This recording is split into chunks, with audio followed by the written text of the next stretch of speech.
de la République de Cuba à Dakar, où nous serons reçus dans quelques instants par son Excellence, Madame Maydolis Barbara Souza Hilton, avec qui nous aurons un entretien spécial. Et plusieurs questions seront au menu, notamment la coopération bilatérale, mais également des similitudes, n'est-ce pas, entre le Sénégal et la République de Cuba, mais aussi entre l'Afrique mère et bien la République de Cuba. Le portrait de notre invité du jour est dressé par Serine Sali Diouf.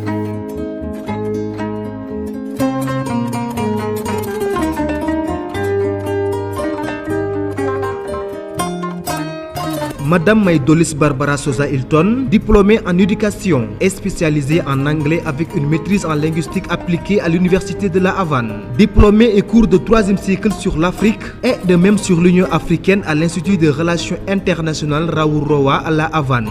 Madame Maydolis Barbara Souza Hilton est également diplômée en commerce extérieur et international étrangère, ainsi qu'un cours spécialisé de 3e cycle en droit consulaire, les deux à l'Institut des relations internationales Raoul Roa. Elle a présenté sa lettre de créance au président de la République du Sénégal le 21 avril 2022.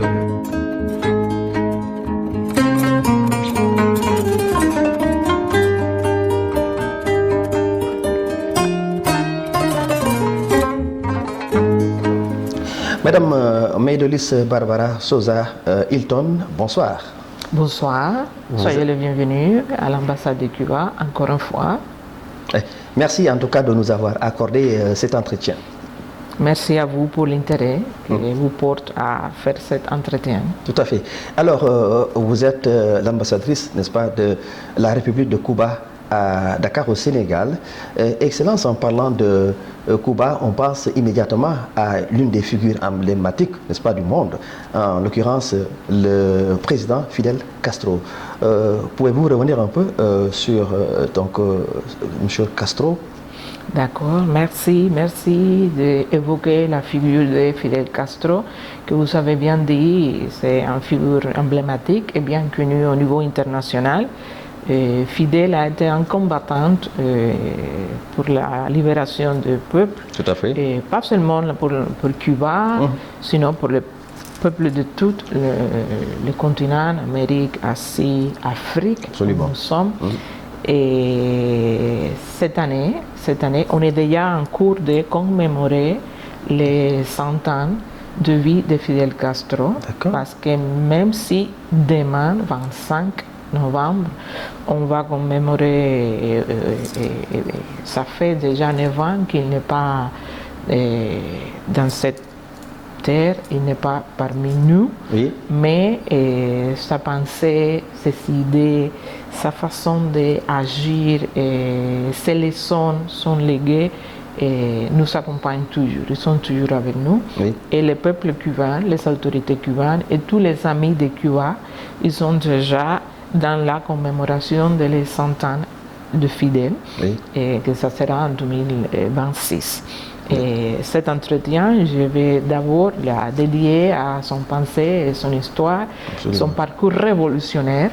Et vous savez, vous pouvez voir un peu dans l'encadrage de l'ambassade des tableaux qui nous amènent à une exposition qui s'appelle Epopéia, que ça est associé au moment clé de la révolution cubaine.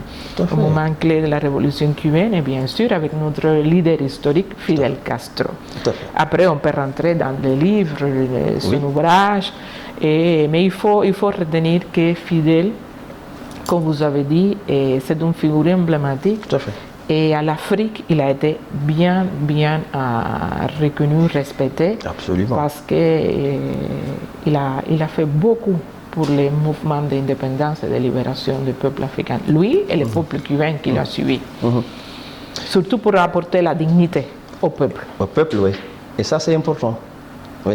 Alors, Excellence, parlons à présent de ces relations bilatérales, n'est-ce pas, entre la République de Cuba et le Sénégal. Je sais qu'il y a beaucoup de similitudes, donc à tout point de vue, et beaucoup de ressemblances. Pouvez-vous revenir un peu sur ces relations entre les deux pays? Bien sûr, nous avons commémoré et bien célébré 51 ans d'établissement de relations entre la République de Cuba et la République du Sénégal, le 9 août dernier. Et on parle d'un demi-siècle plus un an. Et il y a des actions concrètes, il y a eu des échanges, bien sûr, des visites de haut niveau de deux parties. Notre ministre des Affaires étrangères, il a été à Dakar au mois de mars. Et il y a eu visite du ministre de la Culture pour prendre part ancienne. Et pour prendre part aux foires internationales du livre, il y a eu des délégations du secteur culturel, secteur commercial, il y a eu des échanges ces dernières années, mais on ne s'arrête pas ici. Il faut dire que dans la coopération cubano-sénégalaise, on peut montrer de bons résultats dans la formation de jeunes sénégalais dans le domaine du sport.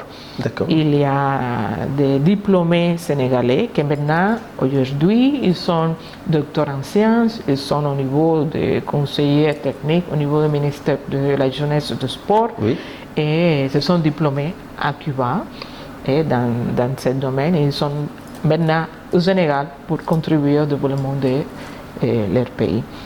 Tout à fait. Mais il y a aussi dans le côté santé, il y a beaucoup de Sénégalais qui choisissent la Havane, Cuba, les services médicaux cubains pour se soigner et pour faire dans des domaines culturels aussi des stages. Il y a beaucoup d'axes dans lesquels on matérialise cette relation. Nous avons cette ambassade depuis 24 ans ici à Dakar et on attend avec impatience une ouverture d'une ambassade du Sénégal à La Havane. Et pas seulement nous, sinon les Sénégalais les demandent. Absolument. Et ça sera très important. En parlant de similitudes, on peut dire, c'est pas moi qui le dis.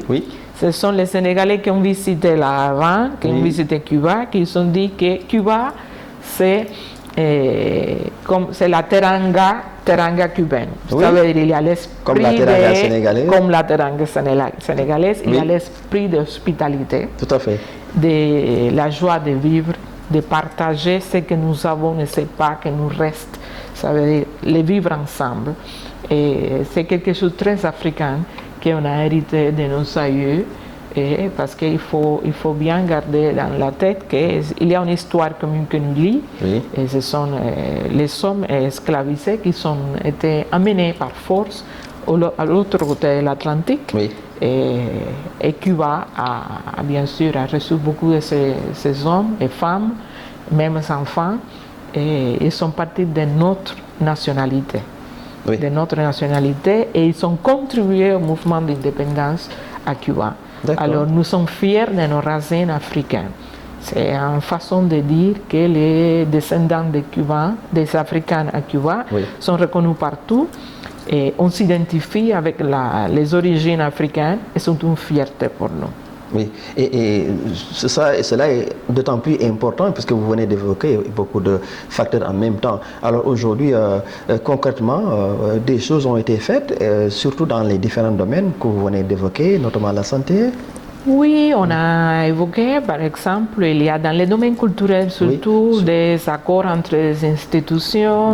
Il y a d'autres secteurs dans lesquels on travaille pour matérialiser des actions concrètes que malheureusement je ne peux pas évoquer parce que ce sont des actions au niveau d'État. Tout à fait. Mais il y a des actions dans lesquelles on travaille parce qu'il y a la conviction des deux parties qu'il faut approfondir et tisser bien les liens bilatérales. D'accord? Pour mieux aboutir à des relations très, très effectives et avec beaucoup de résultats pour nos peuples. À la fin, que ce sont ceux qui se bénéficient dans le cadre de la coopération sud-sud, que c'est très important. Et c'est important. Alors, restons un peu dans le domaine culturel, puisque quand on parle de Cuba, on parle également de cet orchestre mythique, n'est-ce pas, de l'orchestre Aragon, que moi-même j'ai vu jouer ici à Dakar et qui fait la fierté de tout le monde. Et au Sénégal, vous n'êtes pas sans savoir, ou alors la musique sénégalaise au départ aussi, c'était aussi ces musiques cubaines qui étaient là. On s'est beaucoup inspiré bien de cette musique. Oui, c'est tout à fait comme vous dites. Et dès notre arrivée, tout le monde, il y a des occasions qu'on nous invite pour écouter un orchestre sénégalais. Et quand tu arrives à l'endroit, tu penses que tu es devant un orchestre cubain. Absolument. Même les morceaux qu'ils jouent en espagnol, tu dis, mais où vous avez appris l'espagnol? Ils te disent, on n'a pas appris l'espagnol, on a appris les morceaux et on chante. Absolument. Et c'est magnifique. Oui. Et c'est une des choses pour lesquelles j'ai dit que Sénégal rec. Ah oui, parce que absolument. on voit dans cette joie de vivre, dans ce partage culturel, il y a beaucoup d'orchestres qui se ressemblent et qui jouent la musique cubaine. Mais c'est pas par hasard, par exemple aujourd'hui, j'ai partagé dans mon statut un morceau de l'Aragon, l'orchestre Aragon, qui s'appelle Tres Lindas Cubanas. D'accord. Et en même temps, Africando. Ils ont fait 10 lindas africanas. Ça veut dire 10 villes africaines. Mais ils parlent de capitale africaine. Si vous voulez, après, on peut écouter un peu les morceaux. Oui. Mais la collaboration musicale de l'Aragon avec différents orchestres sénégalais et africains, ça date depuis longtemps. Et même l'orchestre Baobab, et Africando, bien sûr, Maravillas de Mali, par exemple, parce qu'on parle de l'Afrique. Et c'est vrai que l'orchestre Aragon, ils sont des ambassadeurs de la musique cubaine ici en Afrique. Et ils sont fiers pour ça aussi. Ils sont fiers. Et on espère les revoir encore une fois ici à Dakar, surtout. Je sais qu'il y avait un maestro, certainement, que vous connaissez, Laba Sossé également. Oui, Laba Sossé, on connaît bien, et son fils, ou un de ses fils, et il nous a invités en présentation qu'il a fait pour rendre hommage à son papa. Et on a été à la maison de la culture d'Outasek. On a pris part cette année. C'était très intéressant. Il me semble, si je ne me trompe pas, c'est lui l'auteur un peu de Jai Boy, non? Oui. Les morceaux qui disent Jai Boy, Jai Boy. Oui, bien sûr. C'est ça. Il y a aussi Papsek d'Agana, donc lui aussi. C'est ça. Absolument, Mais il faut bien dire qu'on ne s'arrête pas seulement au côté à la manifestation culturelle musique. Il y a les arts visuels, il y a la danse, il y a différentes manifestations. Vous savez, les manifestations artistiques sont 7 en façon générale, conceptuelles, mais dans tous ces domaines, on a des échanges. La littérature, les arts visuels, par exemple, il y a des accords signés, il y a des artistes, même des écrivains, des cinéastes, qui sont, c'est pas dans ma présence ici, mais préalablement, on a fait un semaine de cinéma sénégalais à La Havane. Et on travaille pour voir comment on peut faire une semaine aussi. Mais quand même, on travaille pour faire une semaine de cinéma latino-américain. Tout à fait. Parce que ça montre aussi les liens, la consolidation des liens dans notre région, l'Amérique latine et le Caraïbe. Vous savez, dernièrement, si on suit les nouvelles, il y a une consolidation de cette relation, surtout pour garantir la paix et la stabilité de notre région. Tout à fait. Excellence, en parlant du Sénégal, on parle également de l'île de Gorée. Et qu'est-ce que cela représente également pour vous, afro-descendants, et compte tenu de ce que Gorée, n'est-ce pas, nous donne comme histoire? Gorée, ça nous apporte une grande signification et surtout une grande leçon de vie. Absolument. Même si ses origines, on sait que l'histoire raconte, ce sont des passages très tristes dans l'histoire humaine. Mais je dis toujours, j'ai eu l'occasion de visiter Gorée à plusieurs reprises. Oui. On travaille avec la mairie de Gorée et la Maison de l'Afrique de Cuba. D'accord. Il y a des projets de travail et nous partageons la condition, vous savez, La Havane, le centre historique de La Havane, et la ville de Gorée. On partage la condition de patrimoine matériel de l'UNESCO, ville patrimoine de l'UNESCO. Et dans ces conditions aussi, ville côtière aussi, il y a des choses, des projets qu'on a ciblés, des choses qu'on peut faire ensemble. Parce que Gorée a un espace emblématique, c'est la porte de non-retour. Tout à fait. Mais j'ai l'habitude de dire que nous sommes les retours. Ouais. Nous sommes les retours. Nous, les afrodescendants de l'autre côté de l'Atlantique, nous sommes les retours et nous sommes là à l'Afrique terre-mer pour pouvoir rétribuer ce que les Africains qui ont été amenés par force, les sommes esclavisés, nous sont apportés à chacune de nos cultures, chacune de nos populations à l'Amérique latine, au Caraïbe. Et on ne peut pas retracer tous les apports dans la culinaire, la façon de s'habiller, et les couleurs de la peau, les mélanges qu'on est à Cuba, ces métissages. Oui, absolument. Alors, bien sûr, c'est un privilège pour moi d'être au Sénégal. J'étais dans différents pays de l'Afrique que j'aime très bien. J'aime l'Afrique entière. Oui. Mais Sénégal et Gorée, ils sont une place particulière parce que vraiment ils sont une place particulière dans l'histoire de l'humanité. Tout à fait, tout à fait. Alors on va rester dans ce chapitre puisque vous avez parlé de l'Afrique, l'Afrique et sa diaspora et l'Afrique et ses afro-descendants partout dans le monde. Le continent africain, quelles sont vos relations également avec l'ensemble du continent africain, puisque au-delà même du Sénégal, pays africain, mais il y a toute l'Afrique dans sa globalité. Bon, c'est pas une affaire que les gens ne connaissent pas. Tout le monde connaît que Cuba a eu un rôle et continue à avoir un rôle très important dans le continent africain. Tout à fait. Nous avons des relations très solides avec la plupart, tous les pays africains. Et si je peux citer par exemple qu'au niveau de l'Union africaine, ce dernier sommet, pour la 16e occasion, tous les pays africains ils ont voté favorablement pour une résolution qui exige la levée des blocus, l'injuste blocus imposé pour les États-Unis au peuple cubain. Et bien, ils ont refusé, tous les pays de l'Afrique, au milieu du sommet, ils ont refusé et dénoncé la injuste inclusion de Cuba dans la liste des pays qui sponsorisent le terrorisme. Alors, cette décision unanime au niveau de l'Union africaine, ça montre en position de solidarité de l'Afrique envers cette situation de Cuba vis-à-vis en relation des États-Unis.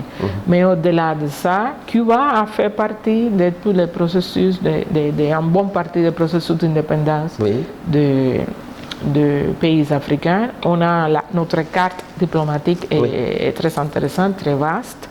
Et nous avons formé beaucoup de jeunes africains. Ce n'est pas dans ces derniers moments, ces dernières années, depuis les années d'indépendance. D'accord, ça a duré alors. Bien sûr, et parce que nous sommes l'Afrique, Cuba, on dit nous sommes l'Afrique et Cuba crece en Afrique, ça veut dire Cuba grandit en Afrique et Afrique grandit à Cuba. Nous sommes nous avons des liens très très très solides. Et ça continue. Tout à fait. Ça continue. Je peux vous partager des informations, par exemple, au niveau des Nations Unies, c'est la CIE, l'Assemblée Générale des Nations Unies, il faut voir les discours des grands leaders africains. Que dans tous les discours de sujet africain, sujet national, il y a, dans la plupart, la plupart des discours, il y a une mention aux affaires cubaines et la bonne relation et défendre les positions cubaines. Et ça nous va droit au cœur. Ça nous va droit au cœur. Et dans ce sens-là aussi, on remercie les autorités sénégalaises pour soutenir aussi Cuba dans ce combat international que c'est le combat pour lever cette blocus que j'ai évoqué, tout à fait. Et qui cause beaucoup de difficultés. C'est le principal obstacle pour le développement du peuple cubain. Et après, je peux vous partager des chiffres, des choses. Ce sont des agressions économiques en persécution financière qui ne te permettent pas de développer un pays, de recevoir peut-être un bateau de carburant pour mettre l'électricité. Ce sont des situations très difficiles, mais on a le soutien et la solidarité des autorités des peuples africains et des autorités et gouvernements africains et des peuples africains, aussi, il faut le dire. Et dans ce contexte, nous avons une association de sénégalaise de solidarité avec Cuba, qui ont été toujours à côté de notre peuple. Et quelques membres ils ont pu visiter Cuba, ils ont pu partager avec notre population et partager que malgré ce blocus, on est debout. Tout à fait.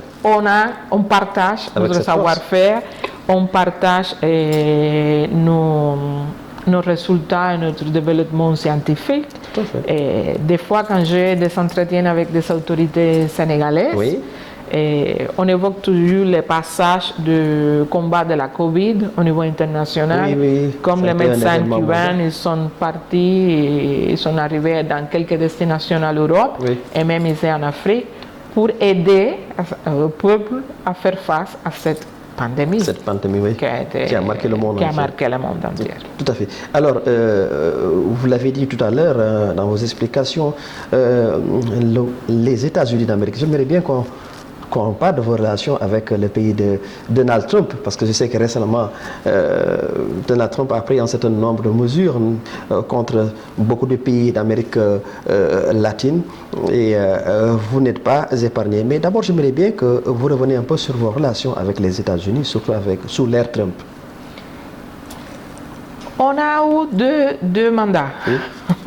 Mais les relations avec les États-Unis, d'abord, on a des relations avec le peuple des États-Unis, que c'est bien différent au gouvernement des États-Unis. Il faut bien faire la différence. D'accord. Parce que le peuple des États-Unis, il y a une bonne partie du peuple dans lequel ils font des voyages, des études, des échanges culturels, et même religieuse. Alors il y a une disponibilité et un approchement au niveau du peuple. Et justement, les mesures, il y a eu dans ce moment donné, qui sont toujours en vigueur, 47 mesures contre les autorités, les gouvernements et le peuple cubain. Alors, dictées par Donald Trump. Et après, il y a eu, dans le mandat de Biden, ils ont toujours gardé cette position. Il y a eu aussi un moment très difficile, mais à la fin, il a décidé d'enlever Cuba de la liste de pays qui sponsorisent le terrorisme, et prenant des mesures un peu pour baisser un peu cette rigueur. Mais quelques jours après, Trump, il a annulé tout ce que M. Biden il a fait. Et je peux vous dire qu'en ce moment-là, la situation, c'est de pire en pire. C'est de pire en pire. Et je réitère, le blocus des États-Unis imposé au peuple cubain, c'est le principal obstacle. Et pour entrer en détail, ça sera un entretien de 5 heures. C'est ça. Mais pour montrer que le peuple cubain, et c'est un exemple que je vais vous donner, le peuple cubain et le gouvernement cubain, nous avons le droit de défendre notre position, notre projet de révolution, et de dénoncer que le blocus, c'est injuste, c'est un criminel blocus contre notre peuple. Maintenant, il y a eu une visite d'une autorité du Conseil des droits humains des Nations Unies qui évalue l'impact des mesures coercitives contre et unilatérales, parce qu'il faut dire que les blocus sont mesures unilatérales. D'accord. Et elle a, selon les déclarations à la presse, elle a validé que c'est le principal obstacle, qu'il y a des situations qui sont provoquées par cette blocus. Alors, quand tu vois que 150 pays des Nations Unies votent à favor de la levée de ces blocus, et quand tu vois que malgré les sanctions que les États-Unis imposent aux pays tiers, les gens tiennent à avoir des relations avec Cuba, et il y a d'autres, bien sûr, qui sont sanctionnés parce que c'est caractère unilatéral et extraterritorial. Tout à fait. Alors, ça pourrait vous permettre d'édifier un peu comment sont les relations. Et maintenant, ce n'est pas une relation seulement envers Cuba. Vous connaissez, vous savez, selon j'ai vu sur Internet, vous avez eu ces entretiens avec mes collègues, mes airs de l'Amérique latine, particulièrement Venezuela et Colombie. Et vous savez qu'il y a une menace qui se sert sur notre région. Et il faut réitérer que l'Amérique latine, c'est une zone de paix. On veut préserver la paix et les autorités cubaines ils ont émis différentes déclarations pour appeler à la communauté internationale à nous aider à lever la voix contre l'agression vers Venezuela et bien sûr que ça nous comprend toute la région de l'Amérique latine et du Caraïbe. Tout à fait. Alors, ces pays même de l'Amérique latine, j'aimerais bien, peut-être ça va être sans doute la dernière question, donc vos relations avec vos voisins d'Amérique latine. Notre relation, c'est en cordialité. On est dans différents forums. Fidel Castro et le président Chavez, ils ont créé des organismes de coopération. L'ALBA et l'Alliance bolivarienne pour l'Amérique. Pour consolider les liens et on tient toujours à consolider, à maintenir les projets de coopération. Cuba est un pays, comme je vous avais dit, en teranga au Caraïbe. Tout à fait. Alors l'hospitalité, l'esprit de bon vivre, la cordialité, de bon voisinage, sur le respect, la non-ingérence et bien sûr le respect à tous les projets que chaque pays, chaque peuple a choisi. Absolument. Et avec ce principe, on entame des relations avec le pays. Et ceux qui ne veulent pas avoir de relations avec nous, bon, c'est son choix. Mais Cuba veille pour la paix dans la région et dans le monde entier. Sur les principes de respect à la souveraineté et la non-ingérence aux affaires internes de chaque pays. Madame Maydelis Barbara Souza Hilton, merci. Nous arrivons au terme de cet entretien. Merci. En tout cas, merci de nous l'avoir accordé. Merci beaucoup. Merci pour l'intérêt de Reiter. Merci à votre équipe. Merci à tous les téléspectateurs qui sont en train de regarder l'émission. Absolument. Et Jerejef. Merci, mesdames et messieurs, c'était votre entretien spécial. Nous avions comme invité son Excellence Madame Hilton, Madame Maydelis Barbara Souza Hilton, ambassadrice de la République de Cuba à Dakar. On va se donner rendez-vous très prochainement dans un nouveau numéro de votre entretien spécial. Merci et au revoir.